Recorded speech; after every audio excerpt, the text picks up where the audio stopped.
In the name of God, the most gracious, the most merciful, peace be upon you. Welcome to another episode of From the Desk of Ghamidi. Our series on the 23 questions continues, and today we begin the 139th episode. Today's discussion focuses on what is Hadith. This is our fifth session on this topic. Let's get started. Ghamidi Sahab, thank you for joining us today. Ghamidi Sahab, we have three core questions to address. What is the chronological history of Hadith? Starting with the Prophet, peace be upon him, we've now reached the era of the Rashidun Caliphs. I'd like you to continue from there and delve into the three questions regarding the recording, verbal transmission, and those who transmitted them. What was the method of their verification and investigation? What was the common practice among the other companions? What progression did we observe from earlier attitudes? How did these attitudes evolve over time? We analyzed the era of the Rashidun Caliphs. You're correct in noting that three key points were clarified during this period, and we observed how Caliph Abu Bakr adopted a certain approach, as well as the practices of Caliph Umar. What about the other two caliphs? We've shared what information we had, and now we'll examine how other companions approached documenting the Hadith. As for documentation, the Hadiths were written down, and two viewpoints emerged regarding this. One view was that it was an eternal directive, so anything other than the Quran attributed to the Prophet was not to be written. The second viewpoint saw this as a temporary measure, considering the Quran was being compiled and people were still memorizing it, hence the directive was given. If we achieve complete satisfaction with this, there is no harm in documenting it. The knowledge is there.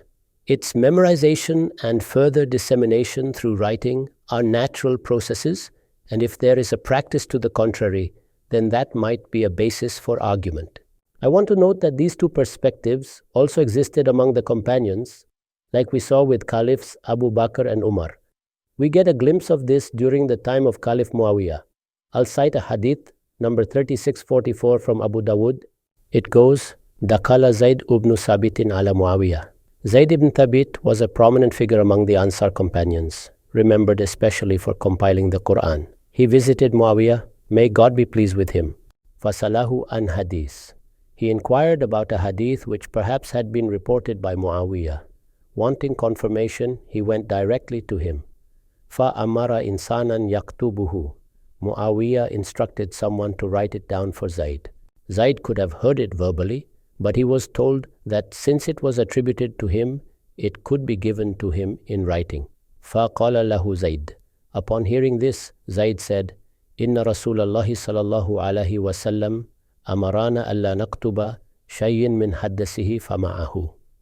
The Prophet, peace be upon him, had directed us not to write anything attributed to him. Okay.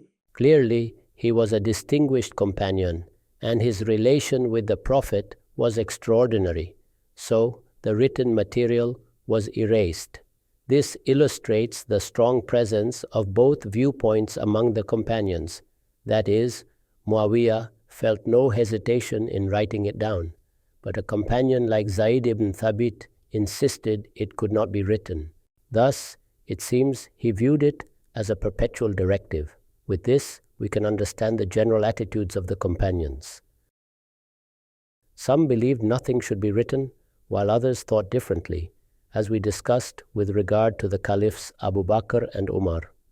And now we see Caliph Muawiyah's perspective that it was a precautionary directive. Considering certain factors, this directive had been issued. Now, if those concerns no longer exist, it's acceptable to write down the hadiths. We find that some companions began to document them. The need to write arises from various factors, as you write down knowledge for your own memory, sometimes to advise or to transmit knowledge to family members, or in this case, a question about a hadith arose, so Muawiyah instructed it to be written down. Thus, the practice of writing had started among those who saw no harm in it. They considered it a specific situation where this directive was issued. Now that the Book of God is secured, the final recitation of the Quran has been done, it has been published and publicized, therefore there is no harm in writing them down.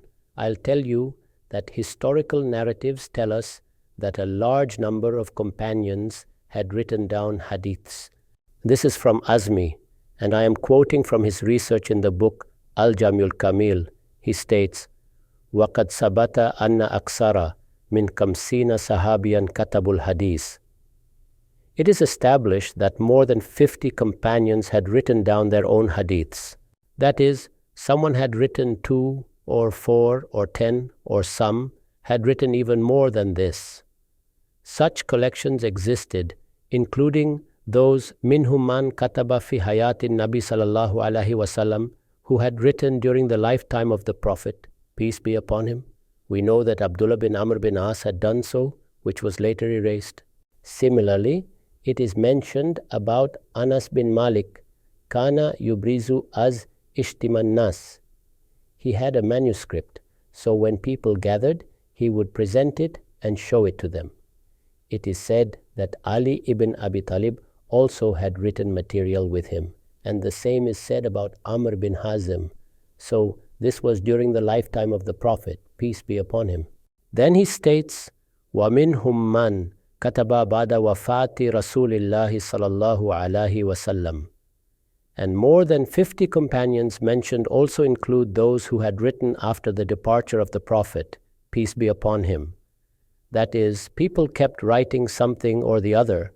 However, none could be preserved in such a way that it could have reached us. Why couldn't the earlier ones reach us? We have already explained that the Prophet himself had directed them to be erased. It's quite clear about later periods that people generally believed they could record them for their memory, or they could pass it on to their students, but it wasn't suitable to organize them into an orderly text. We've seen that the practice of both Caliphs Umar and Abu Bakr had been quite strict. Hence, it's understandable why it did not transmit onwards even if more than 50 people had written it. This, among the companions, was the situation about writing it. Now, let's consider its verbal narration. We know that the last Prophet of God had not applied any restriction with regard to its verbal transmission. However, extreme caution was maintained in this regard by both Caliphs Abu Bakr and Umar. We had presented instances of their preventing any mix-up with the Quran. Let the people remain focused on the Quran. Narrate something only when it is necessary. As they too had done, it shouldn't become rampant. And this went to the extent that they barred some renowned companions and stopped them from narrating hadith. And he observed their tendency to narrate excessively to people. So this strictness existed. I've said that this gradually became more lenient. That is, in the times of Caliph Uthman, and later in the times of Caliph Ali. However, generally, two groups existed among the companions. One group, which we call muqsirin among us. They had adopted the same attitude, that is, they possessed knowledge, they took whatever precautions were necessary. Now we should transmit this knowledge to people. If this relates to the life, incidents or battles or manners of the Prophet, or likewise, it is the knowledge or the jurisprudence of the Prophet, then it should be communicated to people. And on the other hand, the attitude we saw in Caliphs Abu Bakr and Umar also existed. Thus, the knowledge that we have regarding both these perspectives, I am presenting here now. First of all, you should see that the people among the companions who thought that we should not state hadiths excessively, that is, their point of view was that adoption of minimality is best for it. It should be bare minimum, only as per the need. It isn't something which we start narrating as and when we wish. There are various risks involved in it. Who are those companions? They are very renowned companions. Just see, first of all, I will read to you the narration of Amir bin Abdullah bin Zubair. He is reporting it from his father, that is, who is the father? It is Sayyidina Zubair. He was among the closest of the companions of the Prophet. And he is the one who was considered among the leaders of Muslims in those times. He says, Qultu liz Zubair, I said this to Zubair, may God be pleased with him. Malila asmauka tuhaddisu an Rasulillahi sallallahu alayhi wasallam. How is it that the way I see Ibn Masud, may God be pleased with him, and so state narrations attributing to the Prophet, I do not find you doing that. Ma'ali la asma'uka tuhaddisu an Rasulillah sallallahu alayhi wasallam. كما أسمع ابن مسعود وفلانا وفلانا قال أما إني لم أفارق منذ أسلمت ولكني سمعت منه كلمة من كذب علي متمدا ليدل به الناس فليتبوأ مقعده من النار. That is, what did he ask? He had asked the reason why other companions narrate a lot while I do not see you doing it. He replied, Son, since the time I have become a Muslim, I wasn't away from the Prophet. I am one of his closest companions. However, the reason why I fear is due to a pronouncement of the Prophet. The Prophet had said, to mislead the people, if someone knowingly narrates something wrong in attribution to me, then he would find his dwelling in hell. We can guess from it that Sayyidina Zubair too must be possessing a lot of narrations, and he must have heard many things from the Prophet. However, he didn't find it proper to narrate them. He did narrate a few things, however, he mostly tended to be silent. What is the reason? He himself says that it involves a lot of risk. This is the reason which Caliph Abu Bakr had stated, that lest anything in attribution to the Prophet is stated of which he could not bear responsibility in the hereafter. This narration is from Musnad Ahmad, and its number is 1413. Following this, look at another narration. It is reported by Anas bin Malik. We have taken it from Sahih Bukhari, and its number is 108. Anas bin Malik narrates, إِنَّهُ لَا يَمْنَوْنِي أَنْ أُحَدِّثَكُمْ حَدِيثًا كَثِيرًا أن النبي صلى الله عليه وسلم قال من تعمد علي كذبا فليتبوأ مقعده من النار. Anas, may God be pleased with him, narrates that the thing which stops him from excessively reporting things attributed to the Prophet, you see, his approach is that of minimality, like Caliph Umar used to expect. The thing which stops him from narrating excessively is the saying of the Prophet, whoever purposely assigns something false to me should find his dwelling in hell. He cites the same reason. Now listen about Caliph Uthman. The narration which I am reading to you is from Musnad Tiyalsi, and its number is 80. يقول عثمان بن عفان والله ما يمنعني أن أحدث عن رسول الله صلى الله عليه وسلم أني لا أكون أوأهم لحديثه ولكن أشهد أني سمعته يقول من قال علي ما لم أقول فليتبوأ مقعده من النار. Caliph Uthman states, by God, what prevents me from narrating the words of the Messenger is not that I do not remember much of his sayings as compared to others. That is, it is not that I have forgotten. After all, he's a Rashidun Caliph. I have been his companion day in and day out. I too remember a lot of things, and rather the reason is that I have heard the Prophet, and I bear witness to the Prophet saying, whoever attributes something which I did not say, he may well find his dwelling to be in hellfire. This gives an idea that there were many people among the companions who were aware of this narration, and based on this, it can be said that the Prophet had given this warning repeatedly. Therefore, the close companions were quite aware of it. Now just listen to a narration of Abu Qatada.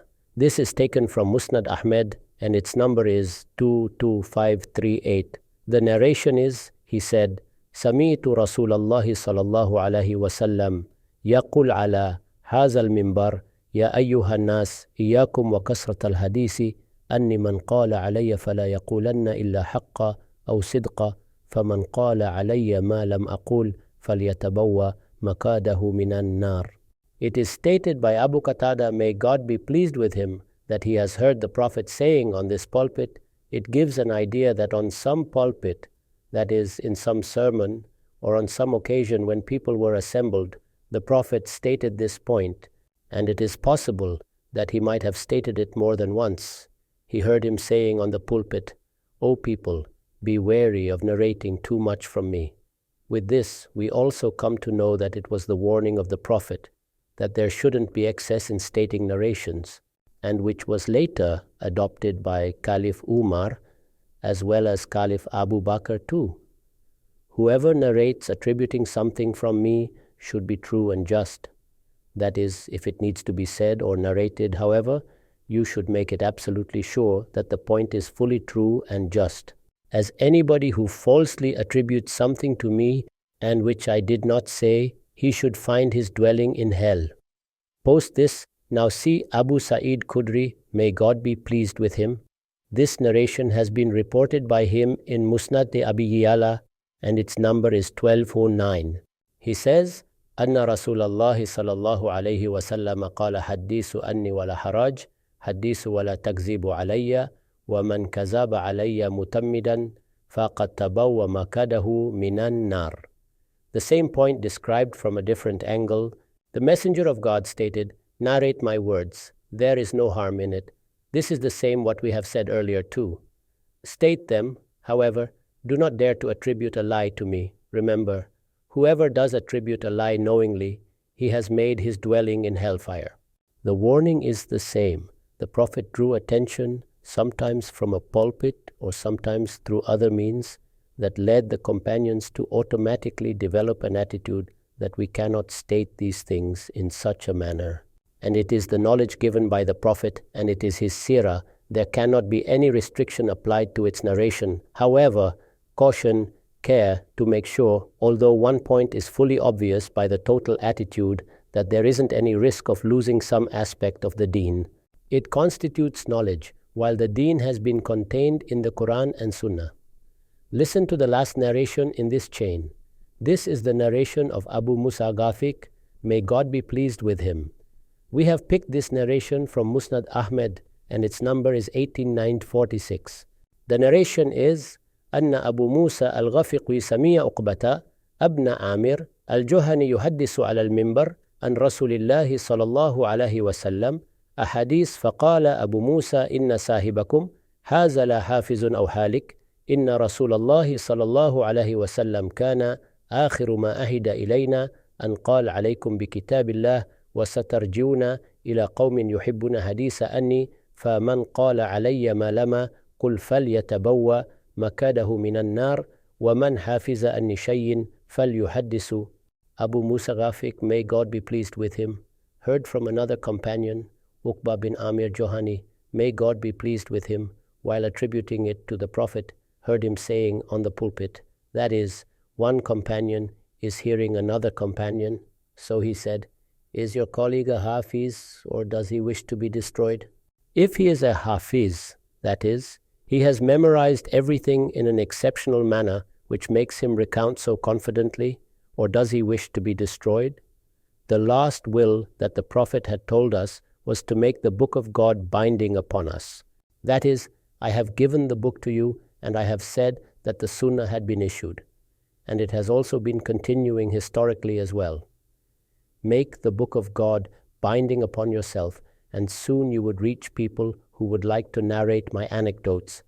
That is, they would love for you to recount my tales and stories and tell them about how I appeared to you, if I have taught some knowledge, or if I had made any innovative application of a principle, or if it was a point of jurisprudence from me that they would love to hear. I have said earlier that this is a natural demand. That is, the people who had seen the Prophet, when we would meet them, what would you and I do? We would wish that he say something about the Prophet. The Prophet stated, soon you would be going towards such people who would love to state about me. So remember that whoever attributes something towards me, and which I did not say, he should make his dwelling in hell. However, those who have memorized my narrations well, he may do so if he wishes to. That is, there is no prohibition in reporting from the Prophet. However, it requires extraordinary caution. Obviously, when such an extreme precaution is emphasized, what attitude will this give birth to among careful people? That is, they either report minimally or not to report them at all. With this, the fact becomes quite clear that the level to which the people had been alerted and warned.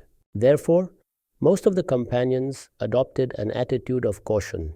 But contrary to it, I have said that some companions were of the perspective that we do possess a certain knowledge. Caution, no doubt, is good.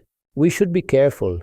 However, if we are satisfied that the point is clearly remembered, we have understood, and stating it rightly, and not committing any mistake from our end, then this is a matter of great trustworthiness. It is a great treasure, and we should disseminate this knowledge. Both the attitudes are completely natural, when the warning would be given with this intensity, the careful people would show this tendency, and the people who understand the worth of that knowledge may develop the other tendency too.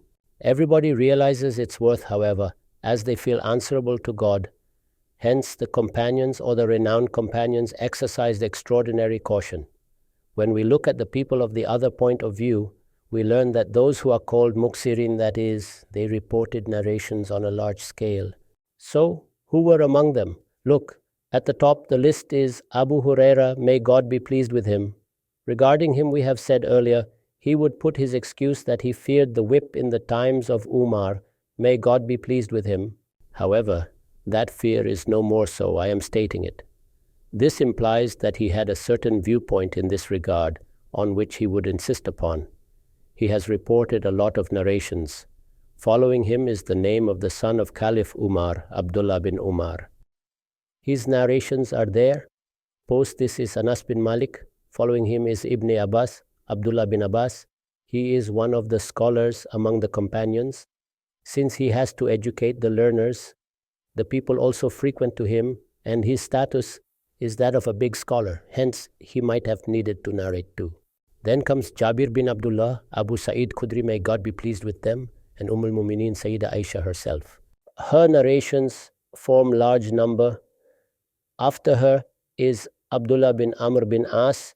We have discussed about him that he used to write too, and he was stopped later on, followed by Raif bin Khadij and Bara bin Azib. These are the people about whom is said Aksarus Sahabati Hadisan. These are the people who reported narrations on a large scale. It becomes clear from this that on one side are the people who are of the opinion that this knowledge should reach the people as much as possible.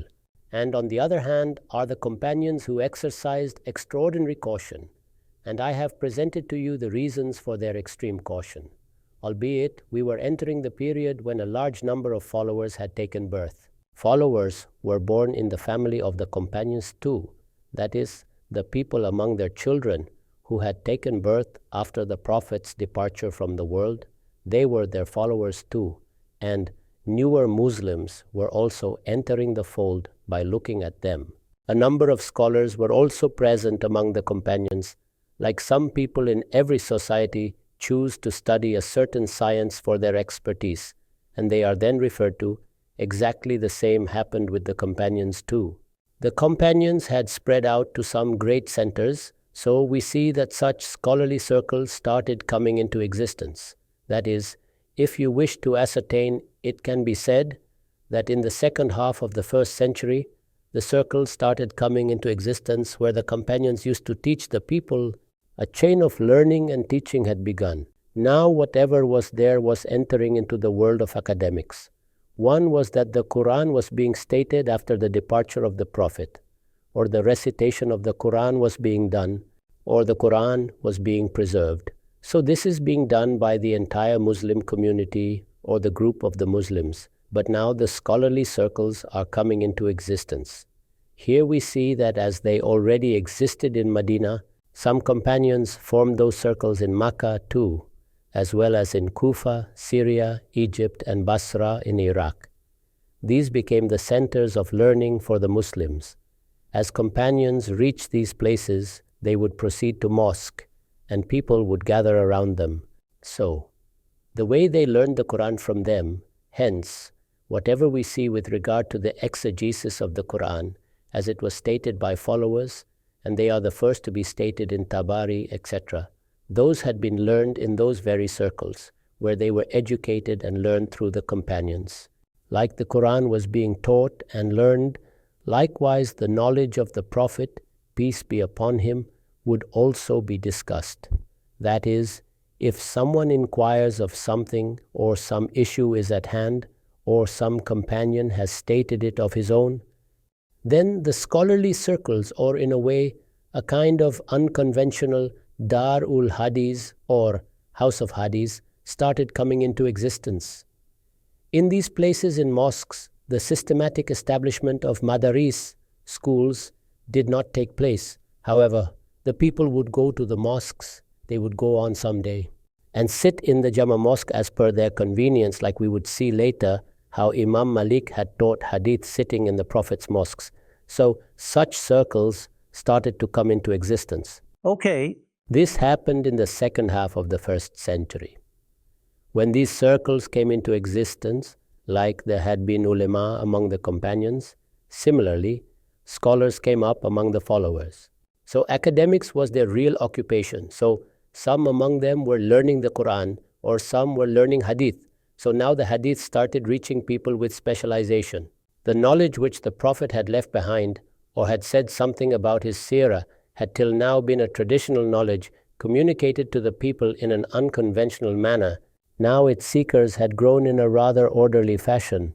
That is, the seekers of knowledge who would travel to different places, would attend the gatherings of the companions, and teacher-student relationships started growing between them. I am presenting a list of those people to you, which would provide to you an idea that now such scholars had started growing in large numbers.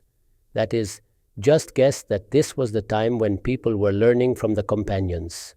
Among them were Ibn Shihab Zuhri, who was among the renowned followers, the freed slave of Ibn Abbas, Ikrama, and there is Caliph Umar bin Abdul Aziz.